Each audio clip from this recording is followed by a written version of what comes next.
আজকে আমি তোমাদেরকে যেটা পড়াতে চাইছি সেটা হলো তথ্য পরিবহন বা ডেটা ট্রান্সমিশনের বিভিন্ন রকম উপায়।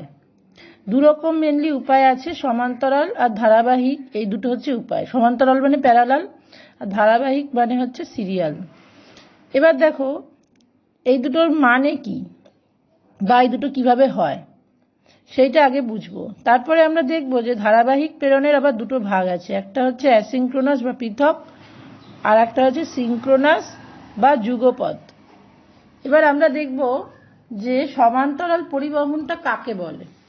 দেখো, সমান্তরাল পরিবহনের ক্ষেত্রে যখন একটা প্রেরক বা সেন্ডার সে যখন একটা ডেটা সেটা যখন প্রেরণ করছে, তখন গ্রাহক সেটাকে অ্যাকসেপ্ট করছে বা গ্রহণ করছে। সেই ডেটাগুলো তো ধরো ডিজিটাল, যে আমাদের সিস্টেম কম্পিউটার বা যে কোনো ডিজিটাল সিস্টেমে ডেটা তো বিট আকারে বা বাইট আকারে যায়। ধরো একটা 8 বিটের ডেটা, বিট মানে কি এক একটা 0 1 এগুলো হচ্ছে বিট। তাহলে একটা 8 বিটের ডেটা কিভাবে প্রেরিত হয় সেটা দেখো।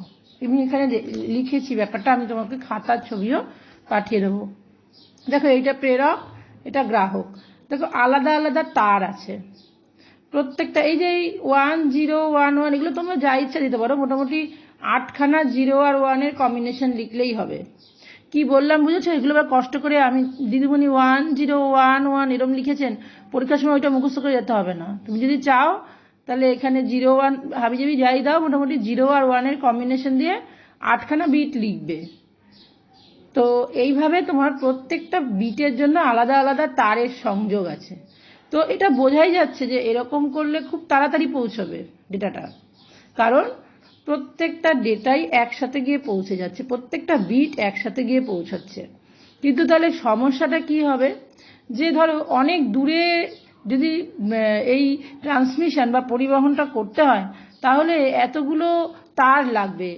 মানে 8টা বিট পরিবহন করার জন্য 8খানা তার, এরকমভাবে যদি 16খানা বিট যেতে হয়, 16খানা তার, এরকম করলে তো মহা মুশকিল। সেই কারণে কি হয়, খুব কম দূরত্বের মধ্যে যখন ডেটা ট্রান্সমিশন হয়, তখন এই ধরনের পরিবহন ব্যবস্থা, এই যে সমান্তরাল পরিবহন ব্যবস্থা, এইটা ব্যবহার করা হয়। এটা কিন্তু এইটার ছবি না, এইটার ছবি, এই যে এটার ছবি, ঠিক আছে। আর ধারাবাহিক পরিবহন ব্যবস্থাটা কি হচ্ছে দেখো, প্রেরক আছে, এখানে গ্রাহক, একটাই তার, এবং এই 1 0 যেরকম কম্বিনেশনটা এখানে দিয়েছিল ওটাই দিলেই ভালো। এটা দেখো পর পর পর পর যাচ্ছে, একটা মানে নির্দিষ্ট তারের ওপর এভাবে পর পর পর পর ডেটাগুলো প্রথমে গেছে, এরকমভাবে যাবে মোটামুটি। এটা কিন্তু একদম পর পর পর পর ডেটাগুলো পৌঁছে যাবে। বা এখানেও তুমি অন্য কম্বিনেশন যা খুশি নিতে পারো, এটা এইভাবে যাবে। এবার কি হচ্ছে, এই যে তোমার যুগপৎ বা এটাকে সিঙ্ক্রোনাস বলে, ধারাবাহিক বলে, সিরিয়াল বলে। এই সিরিয়াল ট্রান্সমিশনের দুটো ভাগ আছে, একটা হচ্ছে পৃথক বা অ্যাসিঙ্ক্রোনাস, একটা হচ্ছে যুগপৎ বা সিঙ্ক্রোনাস। তাহলে এই ছবিটা হচ্ছে ধারাবাহিকের ছবিটা, এই দেখো বইতে আছে, এইটা আর এটা, এই দুটো হচ্ছে এটা, ঠিক আছে। এবার এই দুটোর কোনো ছবি বইতে দেয়নি, এই ছবিটা আমি নিজে তোমাদের বোঝানোর সুবিধার জন্য এঁকেছি। এটা হচ্ছে এই পৃথক বা সিঙ্ক্রোনাস ট্রান্সমিশনের ছবি, আর যুগপৎ বা এই পৃথক বা অ্যাসিঙ্ক্রোনাস, যুগপৎ বা সিঙ্ক্রোনাস, এটা ছবি। এই এই জিনিসটা কিন্তু এই পৃথক আর এই যুগপৎ, এটা হচ্ছে ধারাবাহিক বা সিরিয়াল ট্রান্সমিশনেরই কিন্তু ভাগ। দেখো সিরিয়াল ট্রান্সমিশনে এরকম পরপর যাচ্ছে, তো মানে একটাই তার, কিন্তু ডেটাগুলো পরপর প্রত্যেকটা বিট আলাদা আলাদাভাবে পরপর যাচ্ছে। এবার এইটাই যদি ধরো একটা বিট গেল কিছুক্ষণ সময়, কতটা নির্দিষ্ট সময় সেটা বলা নেই, তারপরে আবার আরও 8খানা বিট এরকম যাবে। প্রথমে এই 8খানা বিট যাচ্ছে, কিভাবে গেছে দেখো, যদি এটা এরকম ধরো 1 0 1 1 এরকমভাবে চলে যায়, পরে আর একটা বিট যায়। এবার সময়ের ব্যবধান যদি নির্দিষ্ট না থাকে, তাহলে কোথা থেকে শেষ হচ্ছে, কোথায় গিয়ে শুরু হচ্ছে নেক্সট বিট, সেটা বোঝা যাবে না। বুঝতে পারলে আমি মানে কি বলতে চাইলাম, যে সিরিয়াল ট্রান্সমিশনের ক্ষেত্রে কি হয়, প্রেরক থাকে, গ্রাহক থাকে, একটাই সিঙ্গেল তার থাকে, সেখান দিয়ে পরপর 8টা বিট চলে যায়। ধরো এইভাবে অনেকগুলো 8খানা বিটের সেট পাঠাতে হবে। তো এবার প্রথম 8টা বিট চলে গেল, পরে আর একটা 8টা বিট আসছে। এবার বুঝবে কি করে যে এই 8টা বিট এখানেই শেষ হয়ে গেল, এই 8টা বিট এখান থেকে শুরু হচ্ছে? এটা তো বুঝতে পারাটা অসুবিধা। তাই জন্য কি হয়, স্টার্টে একটা 0 যোগ করে দেয় আর এন্ডে একটা 1 যোগ করে দেয়। এটা যখন পায় গ্রাহক, তখন ওই স্টার্টের 1 আর এন্ডের 0টাকে বাদ দিয়ে গ্রহণ করে। ওরা বুঝে নেয় যে এই দুটো হচ্ছে স্টার্ট আর এন্ড বোঝানোর জন্য এই 0-1টা। এই 0-1টা কোনো মেসেজ না। যেমন আমরা খামের মধ্যে করে পাঠাই, দুটো চিঠি আলাদাভাবে পাঠানোর জন্য দুটো খাম ব্যবহার করি, ঠিক তেমনি একটা স্টার্ট বিট একটা দেয়, একটা এন্ড বিট দেয়। যখন পায় এটা, তখন খুলে এই দুটোকে বাদ দিয়ে নেয়। আর এখানে সিঙ্ক্রোনাসের ক্ষেত্রে কি হচ্ছে, একটা নির্দিষ্ট সময়ে ব্যবধান রাখে। দেখো এই বিটটা গেল, এইখানে হয়তো মাঝখানে 5 সেকেন্ডের গ্যাপ আছে, তারপরে এই বিটটা যাবে, তারপরে এই বিটটা, বা উল্টো করে বলতে গেলে এই বিটটা আগে পৌঁছে গেছে, তারপরে এই বিটটা গেছিল, তারপর 5 সেকেন্ড গ্যাপে এই বিটটা পাঠিয়েছে, আরও 5 সেকেন্ড গ্যাপে এই বিটটা পাঠিয়েছে, এরকমভাবে পাঠায়। তাহলে কি হয় যে স্টার্ট কোথায় এন্ড কোথায় এটা আলাদা করে কোনো বিট দিয়ে বোঝাতে হয় না। এখানে তাহলে বোঝাতে হয় কেন? কারণ এটা অ্যাসিঙ্ক্রোনাস, এটা কোনো নির্দিষ্ট গ্যাপে সময়ের কোনো নির্দিষ্ট বাছবিচার থাকে না। সেই জন্য স্টার্ট আর এন্ডটার জন্য দুটো আলাদা আলাদা বিট ব্যবহার করে। আর এখানে যেহেতু নির্দিষ্ট সময় পর পর পাঠাবে, এটা পাঠানোর ঠিক 5 সেকেন্ড পরে ধরো এটা গেল, তারপরে আবার 5 সেকেন্ড পরে এটা গেল, এরকমভাবে যায় বলে কি হয়, এটা বুঝতে সুবিধা হয় যে কোন বিটটা কোথায় শেষ হয়েছে। এই হলো যুগপৎ পরিবহন। আমি এই খাতার ছবি তোমাদের পাঠাবো। আচ্ছা, এরপর হচ্ছে ব্যান্ডউইথ। ব্যান্ডউইথ জিনিসটা কি? ব্যান্ডউইথ জিনিসটা হচ্ছে, প্রথম কথা হলো ব্যান্ডউইথ আমরা খুব শুনতাম আগে, মোডেম থাকলে বা যারা টেলিফোন লাইন দিয়ে কম্পিউটারে কানেক্ট করা হতো ইন্টারনেট, তখন এটা খুব প্রাসঙ্গিক ছিল। এবার ট্রান্সমিশন মিডিয়া বা তথ্য প্রেরণের যে মাধ্যমগুলো থাকে তার, বা যেভাবে যেরকম ধরনের কেবল থাকে, সেই কেবলগুলোর বৈশিষ্ট্য। এটা কি ধরনের বৈশিষ্ট্য না, একটা তথ্য প্রেরণ মাধ্যমে যে বিভিন্ন রকম কম্পাঙ্ক থাকে। আমরা আগের দিন কম্পাঙ্ক ব্যাপারটা পড়েছিলাম, যে তরঙ্গ বা অ্যানালগ যে ওয়েভ হয়, তার হচ্ছে একটা বৈশিষ্ট্য হয় যে সেটা কম্পাঙ্ক একটা নির্দিষ্ট থাকে। তাহলে সেই কম্পাঙ্ক যখন একটা ডেটা একটা ওয়্যারের মধ্যে দিয়ে বা তারের মধ্যে দিয়ে যায়, তখন তারটার মধ্যে একটা সামান্য কম্পন তৈরি হয়। এই যে তথ্য প্রেরণ মাধ্যমের যে বিভিন্ন কম্পাঙ্ক হয়, তার মধ্যে যেটা সর্বোচ্চ আর সর্বনিম্ন, সেইটাকে মানে ডিফারেন্স করলে বা মধ্যবর্তী দূরত্বটা মাপলে, সর্বোচ্চ কম্পাঙ্ক আর সর্বনিম্ন কম্পাঙ্কর যে মধ্যবর্তী দূরত্ব, সেটাকেই বলা হয় ব্যান্ডউইথ।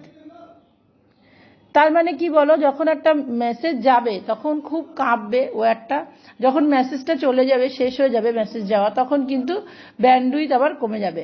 তাহলে এই যে পার্থক্যটা, এই পার্থক্যটাই হচ্ছে তোমার ডিফারেন্স, কম্পাঙ্কের ডিফারেন্সটাই হচ্ছে ব্যান্ডউইথ।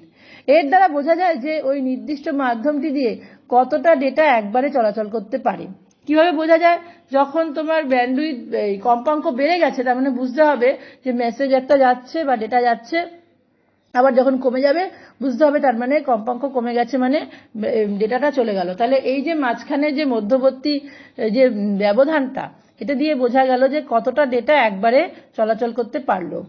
এই ব্যান্ডউইথ যদি বেশি হয় তাহলে কি হবে, অধিক পরিমাণে ডেটা আদান প্রদান করতে পারে। তার মানে কি, পার্থক্য যদি অনেকটা বেশি হয় কম্পাঙ্ক দুটোর মধ্যে, তাহলে মানে কি অনেকটা ডেটা যাচ্ছে, বুঝতে পারলে তুমি। আর যদি দেখা যায় পার্থক্য খুবই কম কম্পাঙ্কের মধ্যে, তার মানে ছোট্ট একটা ডেটা গেছে, তার জন্য পার্থক্যটা কম হয়েছে। তাহলে ব্যান্ডউইথ যদি খুব বেশি হয় তাহলে পার্থক্য বেশি হবে, তার মানে অধিক পরিমাণ ডেটা আদান প্রদান করতে পারবে। ডিজিটাল ডেটার ক্ষেত্রে এই জিনিসগুলো পুরো মুখস্থ রাখবে যে ব্যান্ডউইথের একক হচ্ছে কেবিপিএস, এমবিপিএস, জিবিপিএস। হ্যাঁ, আর অ্যানালগ ডেটার ক্ষেত্রে এর হচ্ছে একক হচ্ছে কিলোহার্টজ আর মেগাহার্টজ। টেলিফোন সার্কিটের ক্ষেত্রে ব্যান্ডউইথ অনেক কম থাকে। কেন অনেক কম থাকে?